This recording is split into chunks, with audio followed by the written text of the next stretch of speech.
Let's start with the president's big foreign policy speech today. He teed up a bit of it yesterday when he announced he's going to start drawing down troops in Afghanistan, leaving a modest amount there for another year after this year when he says the combat mission is. But listen to the president here, essentially laying out to the American people, yes, we have goals in Afghanistan, but let's be realistic.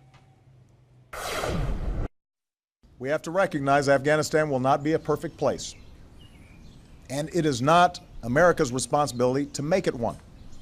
That last part, Juliana, it is not America's responsibility to make it one. Is that sort of the tone of this speech? The president wants to say, we will be active, we will be interventionist when necessary, but let's set realistic expectations? Yeah, that's right. And to explain how he sees the U.S. reorienting itself away from the wars in Iraq and Afghanistan and more toward a counterterrorism policy that's focused on partnerships around the world, funding these kinds of partnerships. So he'll be calling on Congress to fund a counterterrorism reserve fund, essentially, to help train and equip those kinds of missions. But look, they know that they have not done a good job explaining the role of U.S. leadership around the world over the last year, 8 months. And so kind of think of this speech as everything that the president has been trying to say over the last year and actually hasn't been able to because of the distractions from Edward Snowden, from Ukraine, from Syria.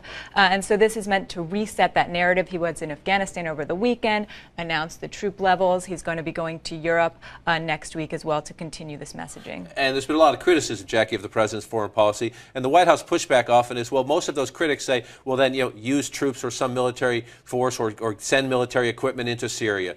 Do it here, do it there. Their argument has been that was done in the Bush years or that's unrealistic. Can the president sell that approach? I don't know with some of his critics if he's ever going to be able to sell an approach. I mean, there's a group of Republicans, particularly in the Senate, where the president is never going to be able to convince them.